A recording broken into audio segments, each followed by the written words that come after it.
Hello friends, welcome to my YouTube channel. Start करते हैं software engineering most important MCQs unit wise. ये MCQ आपके unit wise cover करेंगे हम। आपकी सॉफ्टवेयर इंजीनियरिंग में यूनिट फर्स्ट है software engineering basics. First question है आपका, what is software engineering. Software engineering क्या है? Software engineering is the applications of engineering principles to software development. ये आपकी एप्लीकेशन है, आपके जो भी सॉफ्टवेयर प्रिंसिपल्स है और जो भी उनमें डेवलपमेंट होता है, डीबग होता है, वो सभी आपका सॉफ्टवेयर इंजीनियरिंग में ही आएगा। सो बी करेक्ट हो जाएगा आपका फर्स्ट का। नेक्स्ट है, which of the following is not a software engineering paradigm. Software waterfall model भी इसका पार्ट है, स्पाइरल मॉडल भी, बिग बैंग मॉडल भी, लेकिन हार्डवेयर इंजीनियरिंग मॉडल सॉफ्टवेयर का पार्ट ही नहीं है। नाम में ही है हार्डवेयर, तो हार्डवेयर और सॉफ्टवेयर में डिफरेंस है, तो आपका सेकंड का डी इनकरेक्ट हो जाएगा। नेक्स्ट है third question, a generic view of software engineering includes which phase first. Generic view की बात कर रहा है ये। So communication and definition. Software engineering aims to produce software. Software engineering का एम्स है कि सॉफ्टवेयर किस तरीके से प्रोवाइड किया जाए। Expensive and complex, reliable, efficient and maintainable, fast to develop only, hardware dependent on. Software engineering का aims ही है कि सॉफ्टवेयर आपके रिलायबल हो, इफिशिएंट हो और मेंटेनेबल हो। सो जो एप्रोप्रिएट आंसर है फोर्थ का, वो आपका बी है। नेक्स्ट क्वेश्चन है, what is a software engineering paradigm. Software engineering आपका प्रोटोटाइपिंग मॉडल है, प्रोटोटाइपिंग मॉडल फिफ्थ का ए हो जाएगा। नेक्स्ट है आपका question number 6, the term software crisis refers to. Software crisis जो टर्म है वो कब रेफर किया जाता है, उसका मीनिंग क्या है? हार्डवेयर फेलियर होता है तब, डेटा का लॉस होता है, या फिर आपका नेटवर्क में फेलियर होता है, या फिर डिफ़िकल्टी होती है आपकी developing maintaining large software. So software crisis किसी भी सॉफ्टवेयर में तभी आता है जब उसके डेवलप में या उसको मेंटेन करने में उसको दिक्कत हो रही है, उस पर ज़्यादा डेटा आ गया हो, तो सॉफ्टवेयर क्राइसिस हो जाता है। सो ये आपका मेंटेनिंग लार्ज सॉफ्टवेयर जो करेक्ट है वो बी है, सिक्स्थ का बी। कभी भी सॉफ्टवेयर क्राइसिस ना तो हार्डवेयर फेल की वजह से आता है, ना डेटा लॉस की, ना नेटवर्क फेलियर की। वो आपकी आपका मेंटेन नहीं हो पाता डेटा सर्वर्स के थ्रू या जैसे भी साइट के थ्रू, तो वो क्राइसिस हो जाता है। नेक्स्ट है आपका question number 7, which model is also known as the classic life cycle. Classic life cycle में कौन सा मॉडल आपका कहलाता है? वाटरफॉल मॉडल को आप क्लासिस लाइफ साइकिल मॉडल भी कहते हैं। ये हमारे कुछ मॉडल्स है सॉफ्टवेयर इंजीनियरिंग में, स्पाइरल मॉडल, एजाइली मॉडल, वाटरफॉल और रैड। सो वाटरफॉल मॉडल आपका क्लासिक लाइफ साइकिल में आता है और कहलाता है। नेक्स्ट है आपका 8th, software is defined as programs, data and documentation. Program, data and documentation. Next है यूनिट सेकंड, रिक्वायरमेंट्स एनालिसिस। ये जो एमसीक्यू मैंने डिज़ाइन किया है वो आपकी यूनिट वाइज है, क्योंकि आपके एमसीक्यू है उसका आपको यूनिट भी पता होना चाहिए कि किस टॉपिक से एमसीक्यू है, तो ये टॉपिक वाइज एमसीक्यू है और यूनिट वाइज। सेकंड यूनिट है आपकी रिक्वायरमेंट्स एनालिसिस। क्वेश्चन नंबर 9 है इसका, requirements analysis involves. Requirement analysis में आपका क्या क्या चीज़ें आ जाती है सॉफ्टवेयर के अंदर?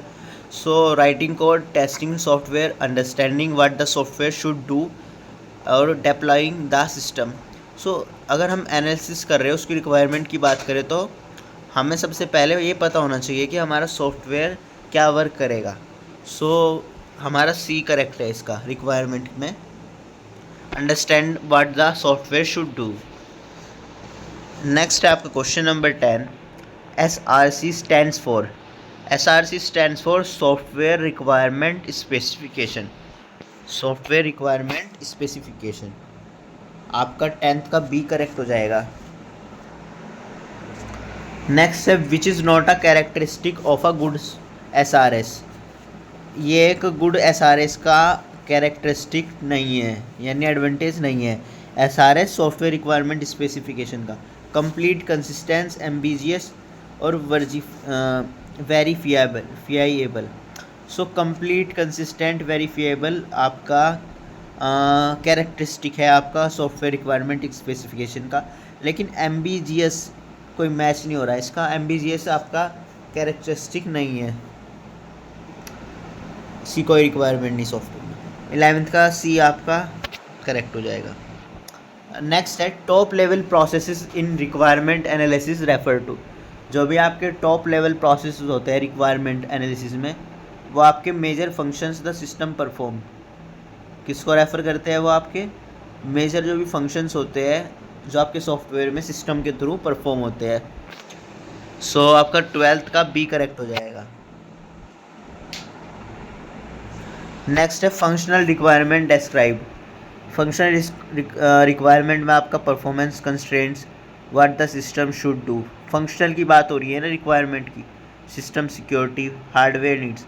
फंक्शन में तो हमने यही पता होना चाहिए कि हमारा सॉफ्टवेयर कर क्या रहा है, हमारा सिस्टम कर क्या रहा है, क्योंकि फंक्शनल की बात हो रही है। Performance, system security, hardware needs, ये रिक्वायरमेंट आ गया। रिक्वायरमेंट डिस्क्राइब, रिक्वायरमेंट यही डिस्क्राइब करेगा कि सिस्टम की रिक्वायर क्या है, उसको कितना कुछ कौन सा कमांड चाहिए उसको सॉफ्टवेयर को सही से रन करने के लिए।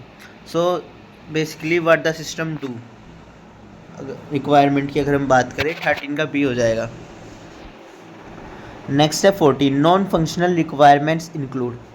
नॉन फंक्शनल जो रिक्वायरमेंट होती है, फंक्शनल में तो हमने लिखा कि सिस्टम डू, नॉन फंक्शनल में आपका फंक्शन से कोई लेना देना नहीं।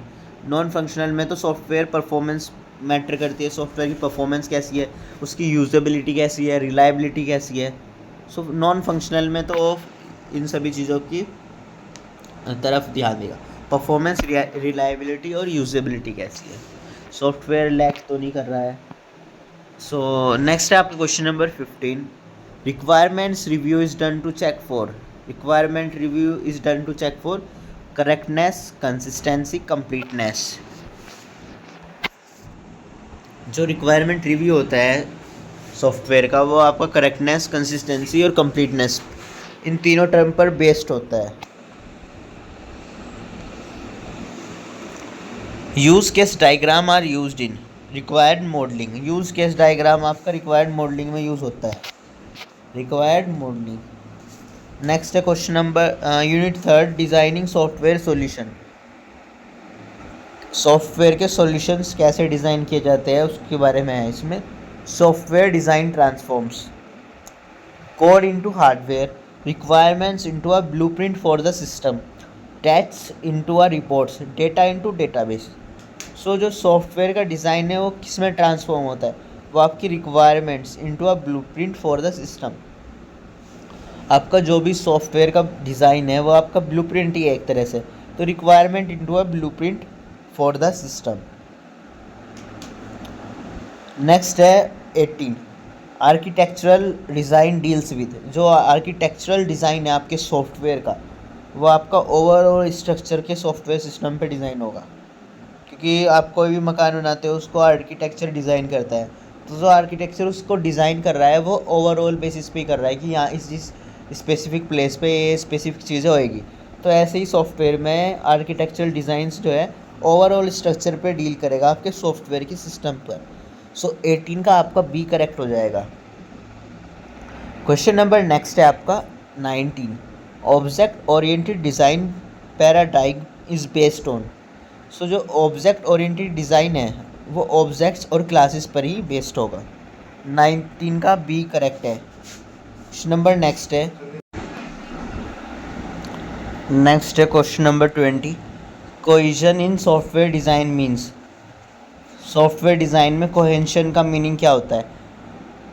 Degree to which elements of a module belong together, degree of dependency between modules, number of lines of code, speed of software. Cohesion का मीनिंग है जो डिग्री एलिमेंट्स की मॉड्यूल की वो बिलोंग टुगेदर, मतलब आपस में एक दूसरे बिलोंग करेगी वो। Degree to which elements of a module belong together. So 20 का आपका बी करेक्ट हो जाएगा। नेक्स्ट है 21, coupling in software design refers to coupling how tightly modules are connected to each other. Coupling का मतलब ये है connect one thing to another thing is known as coupling. So how tightly modules are connected to each other. So coupling software में यही होता है coupling। 21 का आपका ए करेक्ट हो जाएगा। नेक्स्ट है 22, which design principle states a module should have one reason to change. कौन से डिज़ाइन प्रिंसिपल ये स्टेट करता है कि जो आपका मॉड्यूल है उसमें कम से कम एक रीज़न तो होना चाहिए चेंज करने के लिए। तो सिंगल रिस्पॉन्सिबिलिटी प्रिंसिपल आपका ये रेफ़र करता है कि आपका जो मॉड्यूल्स में एक रीज़न होएगा तो आप उसको चेंज कर सकते हो, रीज़न कुछ भी होए XYZ। So single responsibility principle उसका आंसर है। 22 का आपका बी करेक्ट हो जाएगा। नेक्स्ट है 23, software blueprint methodology refers to. जो सॉफ्टवेयर का ब्लूप्रिंट है, software blueprint methodology refers to detailed design documentation plans for software. Blueprint की बात हो रही है, मैथोडोलॉजी उसकी जो भी है वो डिटेल उसके डिज़ाइन डॉक्यूमेंटेशन प्लान पर ही होएगा। 23 का बी करेक्ट है। आपका नेक्स्ट क्वेश्चन है 24, design review checks conformance to software requirement and quality. Next है आपकी unit 4, software implementation. Software implementation involves translating design into actual code. Software का इम्प्लीमेंट करते हैं, उसमें इम्प्लीमेंट मतलब उसको सॉफ्टवेयर बन गया उसको उतारना, उसका फंक्शंस चेक करना और उसको सॉफ्टवेयर को रियल लाइफ में यूज़ करना, एग्जीक्यूट करना। तो ट्रांसलेट करते हैं हम डिज़ाइन को एक्चुअल कोड में। 25 का बी करेक्ट हो जाएगा। नेक्स्ट है question number 26, good coding style includes meaningful names, comments, proper indentation. So जो आपकी गुड कोडिंग स्टाइल्स है उसमें आपके मीनिंगफुल नेम्स होएंगे, कमेंट्स होएंगे, प्रॉपर इंडेंटेशन। आपकी जो मीनिंगफुल गुड कोडिंग होती है आपकी सॉफ्टवेयर एक्चुअली कोडिंग पे, जब आप कोई भी सॉफ्टवेयर डेवलप करते हो, सॉफ्टवेयर इंजीनियर या जो सॉफ्टवेयर इंजीनियर्स होते हैं, इसका सब्जेक्ट का नाम ही है सॉफ्टवेयर इंजीनियरिंग। तो सॉफ्टवेयर हमारे कोड्स पे रन होते हैं, जो बैकएंड में रन होते हैं हमारे सॉफ्टवेयर, बैकएंड में सॉफ्टवेयर में कोड्स रन होते हैं। उन्हीं कोड्स की मदद से हमारे सॉफ्टवेयर फ्रंट एंड में अपना टास्क परफॉर्म कर सकते हैं। सो ये बेसिकली प्रोग्रामिंग लैंग्वेज पर ही बेस्ड है। तो जो कोडिंग स्टाइल्स है उसकी वो मीनिंगफुल नेम्स पे, कमेंट्स पर, प्रॉपर इंडेंटेशन पे बेस्ड होती है। नेक्स्ट है 27, which is not a programming support tool. Debugger भी आपको अपने कंपाइलर में मिल जाएगा और सॉफ्टवेयर में कंपाइलर भी है, टेक्स्ट एडिटर भी आप कहीं ना कहीं आपको मिल ही जाएगा, लेकिन हैमर तो शायद नहीं मिल पाएगा आपको। तो ये हैमर प्रोग्रामिंग सपोर्ट टूल नहीं है। 27 का डी हो जाएगा। नेक्स्ट है code review is performed to find errors and improve quality. हम कोड रिव्यू हम अगेन उसको चेकआउट करते हैं। कोड को किस लिए चेकआउट करते हैं? न्यू फीचर ऐड करने के लिए नहीं, फीचर तो हम ऑलरेडी ऐड कर चुके होते हैं। Find error and improve quality, delete old code नहीं, रीडिज़ाइन डेटाबेस भी डिज़ाइन। तो हम जो रिव्यू करते हैं कि एरर तो नहीं, हमारा सॉफ्टवेयर जो है जो बन के रेडी हुआ है उसमें कोई प्रॉब्लम तो नहीं, और उसकी क्वालिटी इंप्रूव करने के लिए। सो 28 का बी करेक्ट हो जाएगा। प्रोसीजरल डिज़ाइन है आपका, उसमें आपका स्टेप बाय स्टेप लॉजिक आ जाता है। प्रोसीजर का ये यहाँ पे दर्शा रहा है, step by step logic for each module. Relationship between design and implementation means implementation follows and realize the design. Relationship पूछ रहा है डिज़ाइन और इम्प्लीमेंटेशन में। इम्प्लीमेंटेशन का मतलब ये है कि हम उसको इम्प्लीमेंट कर रहे हैं, फॉलो कर रहे हैं, और डिज़ाइन को जो है रियलाइज़ कर रहे हैं कि क्या हमारा डिज़ाइन है और किस तरीके से हमने उसको फॉलो किया या इम्प्लीमेंट किया। तो मोस्ट अप्रोप्रिएट 30 का बी करेक्ट है।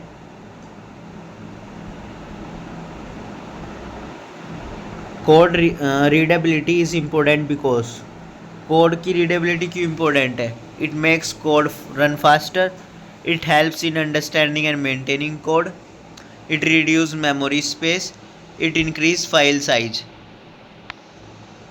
तो कोड जो हम रीड करते हैं अपनी, वो किस लिए इम्पोर्टेंट है? क्या हमारा कोड, अपने कोड को जो रीडेबिलिटी कर रहे हैं उसकी फास्ट हो जाए, उसकी स्पीड, या फिर हेल्प करे कि हमारा कोड को मेंटेन करने में हेल्प करे, अंडरस्टैंड करने में, या फिर हमारा मेमोरी यूसेज उसका रिड्यूस हो जाए, या फाइल साइज इंक्रीज हो जाए। सो कोड रीडेबिलिटी जो क्या है कंसेप्ट है, ये हमारा अपने कोड को अंडरस्टैंड करने में और कोड को मेंटेन करने में यूज़ होता है। Code readability, it helps in understanding and maintaining code. आपका नेक्स्ट है 32, integrated development environment provides. Integrated ID क्या प्रोवाइड कराता है? Text editor, editor, compiler, debugger, only testing tools, hardware drivers. So जो आईडी ही है आपका, वो एडिटर भी प्रोवाइड कराता है, कंपाइलर, डिबगर, और वो सभी एक ही टूल में आपको प्रोवाइड कराता है, जिससे आपको कोई भी दिक्कत ना हो। क्वेश्चन नंबर नेक्स्ट है यूनिट 5 से, सॉफ्टवेयर मेंटेनेंस। अब सॉफ्टवेयर बना लिया, डिबग कर लिया, लेकिन उसको मेंटेनेंस भी चाहिए ना रेगुलरली। सॉफ्टवेयर मेंटेनेंस क्या है आपका? Modifying software after delivery to correct faults. So 33 का आपका बी हो जाएगा। फ़ोन में ही है प्ले स्टोर, ये सारे सॉफ्टवेयर ही है आपके फ़ोन में, सिस्टम्स में, उसको रेगुलरली अपडेट आती रहती है उसको, तो वो सॉफ्टवेयर मेंटेनेंस का ही एग्जांपल है एक तरह से। नेक्स्ट है 34, करेक्टिव मेंटेनेंस। करेक्टिव मेंटेनेंस में आप कोई भी बग्स आता है, एरर्स आता है, उसको फाउंड करते हैं और उसको फिक्स करते हैं। 34 का आपका बी करेक्ट हो जाएगा। नेक्स्ट है question number 35, adaptive maintenance involves modifying software to work in a change environment. Adaptive का ही मतलब है, आपके फ़ोन में फीचर होगा एडेप्टिव ब्राइटनेस, मतलब कि जैसा भी आपके अंधेरा है तो अंधेरा, और रोशनी है तो रोशनी, उसके अकॉर्डिंग आपकी ब्राइटनेस चेंज होती रहती है, ऑटोमेटिकली अडेप्ट कर लेती है अपने आप को सिचुएशन के अकॉर्डिंग। तो यहीं पे इसका मतलब है adapting maintenance, modifying software to work in a change environment. Software का क्या स्पेसिफिकेशन है, सॉफ्टवेयर की क्या रिक्वायरमेंट है, उसके अकॉर्डिंग हमने चेंज करने होते हैं, वो हमारा एग्जांपल है एडेप्टिव मेंटेनेंस का। सो बी है करेक्ट इसका। नेक्स्ट है 36, perfective perceptive maintenance involve enhancing functionality and performance. Perfective enhance करता है हमारा फंक्शनैलिटी और परफॉर्मेंस को। नेक्स्ट है 37, maintainability of software means maintainability of software is with which software can be modified. 37 का हो जाएगा आपका बी करेक्ट। नेक्स्ट है 38, the largest portion of software life cycle cost is spend on. जो आपका लार्जेस्ट पोर्शन है software life cycle का, वो कॉस्ट कहाँ स्पेंड होता है? आपका मेंटेनेंस पे होता है, क्योंकि रेगुलरली आपके सॉफ्टवेयर तो खड़ा कर दिया, बना दिया, लेकिन उसको मेंटेनेंस रेगुलरली चाहिए। डेवलपमेंट पे नहीं होगा, टेस्टिंग पे नहीं होगा, क्योंकि वो पहले ही हम कर चुके हैं। तो मेंटेनेंस पे ही उसका लार्जेस्ट पोर्शन लाइफ साइकिल का खर्च आएगा। Which type of maintenance is most common? Corrective, adaptive, perfective और प्रिवेंटिव। तो जो मोस्ट कॉमन है वो परफेक्टिव है। नेक्स्ट है reverse engineering. Reverse engineering in maintenance helps to. Maintenance में रिवर्स इंजीनियरिंग कब हेल्प करता है? Understand and recover design from existing code. B correct हो जाएगा।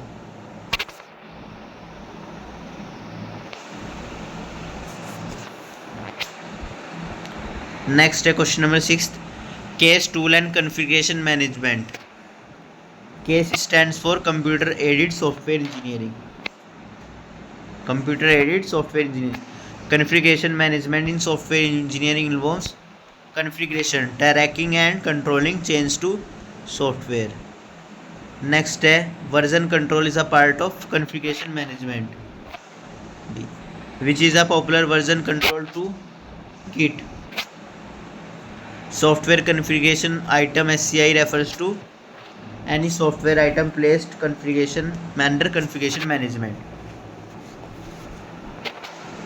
A case tool used for drawing UML diagram. UML diagram में drawing के लिए star UML rational rows. Change control in configuration management ensures change control configuration management ensure changes are evaluated, approved and tracked. Change control में हम configuration management में हम क्या ensure करना चाहते हैं कि चेंज हमारे रैंडमली होए या अलाउ नहीं होए चेंज, या यूज़र चेंज कर सकते हैं. तो कॉन्फ़िगरेशन मैनेजमेंट में हम चेंज इवैल्यूएटेड है, अप्रूव्ड है, ट्रैक्ड रहते हैं. कोई भी हमारा यूज़र सॉफ्टवेयर के साथ कोई छेड़छाड़ करता है तो वो हमारा ट्रैकेबल रहता है, या फिर उसमें कोई चेंज करता है या कन्फिगर करते हैं तो ट्रैक्ड ही रहता है, वो इवैल्यूएटेड रहता है. सॉफ्टवेयर बेसलाइन क्या है? एक फॉर्मुलरी रिव्यूड वर्जन है जो सर्व करता है एज अ रेफरेंस. सो 48 का आपका बी करेक्ट हो जाएगा. अपर केस टूल्स की बेसलाइन में आपका रेफरेंस पे वर्क करेगा. Upper case tool are used for planning, analysis and design activities.